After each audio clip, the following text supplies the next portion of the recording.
জামানার কাহিনী ঘটনা পড়ো, বনি ইসরাইলের ঘটনা পড়ো, আর কোরআন পড়ো, কোরআন পড়ো। এই জন্য তো আজও বলছে অত মহরম করতে হবে না, মজলিস করতে হবে না, রোজাদারি করতে হবে না, শুধু রোজা রাখ আর কোরআন পড়, কোরআন পড়, কোরআন পড়। ঠিক আছে, কোরআন পড়। কোরআনে বলছে, মনে করুন এক জায়গায় কোরআনে বলছে যে এই জায়গাটায় বসো না, সেই জায়গায় বসে কোরআন পড়ছে, আর কোরআনে সেই আয়াতটাই পড়ছে যে এখানে বসো না, সেই আয়াতটা পড়ছে সেখানে বসে। মানে বোঝা গেল কোরআন পড়ছে কিন্তু না কোরআনের মানে জানে না, মাফহুম জানে না, উদ্দেশ্য না, আয়াত না কিছু। আল্লাহ পরিষ্কার বলছে কোরআনের মধ্যে, ইন্নামাল মুশরিকুনা নাজাসান, মুশরিকরা নাপাক। এই আয়াত পড়ছে আর মুশরিকের দোকানে লব লব করে খাচ্ছে। সালাওয়াত মুহাম্মদ ওয়া মুশরিকের বাড়িতে খাচ্ছে, মুশরিকের হাতে খাচ্ছে, আর কোরআনে পরিষ্কার ভাবে বলছে যে মুশরিক নাপাক। তাহলে আগে পাক করতে হবে তাকে। এই হচ্ছে কোরআনের আয়াত, এই হচ্ছে কোরআনের তরজমা, এই হচ্ছে কোরআনের মাফহুম, এই হচ্ছে কোরআনের উদ্দেশ্য।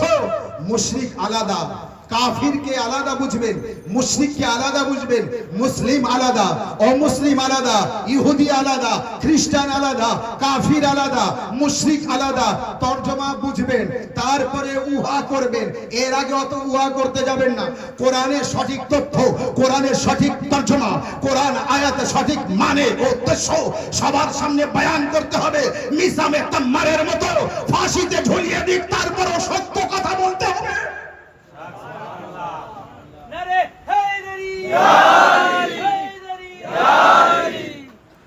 সত্য কথা বলে যেতে হবে। কোরআন ডাইরেক্ট যদি শুধু কোরআন বোঝা যায়, তাহলে কোরআন পড়তেও নিষেধ করা হয়েছে কেন? কিসের জন্য কোরআন পড়তে নিষেধ করা হয়েছে? বলে অত কোরআন পড়তে হবে না, পুরানো দিনের কাহিনী পড়।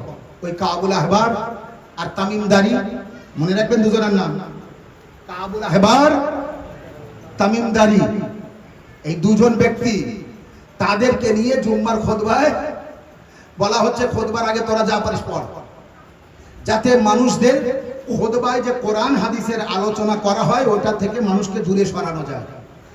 হাই রে বদনসিব! হ্যাঁ, আলী আলাইহিস সালাম বলছে যা কিছু জানার আমার কাছ থেকে জান, জেনে নে আমার কাছ থেকে। তো আলী আলাইহিস সালামের কাছ থেকে জ্ঞানের কথা নেওয়া যেমন তেমন। এক দল বেদে আলী আলাইহিস সালামের কাছে গিয়েছে, হে আলী একটা প্রশ্ন। মাওলা বলেন করো প্রশ্ন। বলে হে আলী, এমন কোন এক আছে যা কখনো দুই হয় না? আলী আলাইহিস সালাম সাথে সাথে বলে দিলেন আল্লাহ। সালাওয়াত মুহাম্মদ ওয়া আলি মুহাম্মদ। হে আলী, এমন কোন দুই আছে যা তিন হয় না? আলী আলাইহিস সালাম বলে দিলেন রাত আর দিন। সালাওয়াত মুহাম্মদ ওয়া আলি মুহাম্মদ। হে আলী, এমন কোন তিন আছে যে চার হয় না? আলী আলাইহিস সালাম বললেন তিন তালাক। সালাওয়াত মুহাম্মদ ওয়া আলি মুহাম্মদ। হে আলী, এমন কোন চার আছে যে পাঁচ হয় না? আলী আলাইহিস সালাম বললেন একসাথে এক সময় চারটে স্ত্রী রাখা যা পাঁচটা স্ত্রী রাখতে পারে না। সালাওয়াত মুহাম্মদ ওয়া আলি মুহাম্মদ। একসাথে একজন বিয়ে করেছে, একটা দুটো তিনটে চারটে করতে পারে, পাঁচটা বিয়ে করতে পারে, মানে একসাথে পাঁচটা স্ত্রী রাখতে পারবে না, চারটে স্ত্রী রাখতে পারবে না। তো এক ব্যক্তি বলছে আলী, এছাড়াও তো অন্যভাবে উত্তর দিতে পারো, এইভাবে উত্তরটা দিলে কেন? আলী আলাইহিস সালাম বললেন আমার অনেক রকমের উত্তর আছে, কিন্তু আমি অন্য উত্তর দিলাম না। এই জন্যে তুমি আমার পরে এই ব্যক্তির কাছ থেকে শুনে নেবে যে প্রশ্ন করেছে। এই প্রশ্ন অনেক ব্যক্তির কাছে করেছে, তারা উত্তর দিয়েছে, সে উত্তরের মাথায় খাটেনি। কারণ এর মাথায় এই উত্তর আছে, এই উত্তর না দেওয়া পর্যন্ত এই ব্যক্তিটা কষ্ট পাবে, আর এ মনের কাছে বুঝন দিতে পারবে না যে আমি উত্তর পেয়েছি। তাই আমি একে এই উত্তর দিয়েছি। বর্ণা নতুবা তোমরা যদি এই প্রশ্ন এইভাবে করতে থাকো, একই প্রশ্নের উত্তর কিয়ামত পর্যন্ত দিতে থাকবো, আলীর কোনো উত্তরের কমি হবে না। সালাওয়াত মুহাম্মদ ওয়া আলি মুহাম্মদ।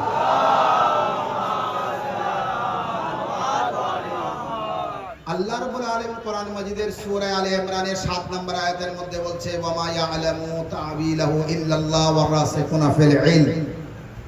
ওয়ামা ইয়ালামু তাবিলাহু ইল্লাল্লাহ ওয়ার রাসিখুনা ফিল ইলম, সূরা আলে ইমরানের আয়াত নাম্বার 7।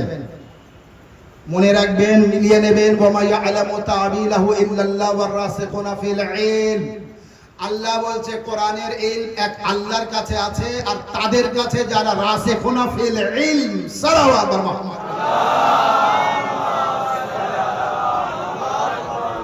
এর আগের আয়াতে বলেছিলাম, কয়েকদিন ধরে আমি বলছি কি আল্লাহ বলছে ইতাআত করো আল্লাহর, তার রাসূলের আর উলিল আমরের। আজকের হলো কোরআনের জ্ঞান শুধুমাত্র আল্লাহর কাছে আছে, আর তাদের কাছে আছে যারা রাসিখুনা ফিল ইলম।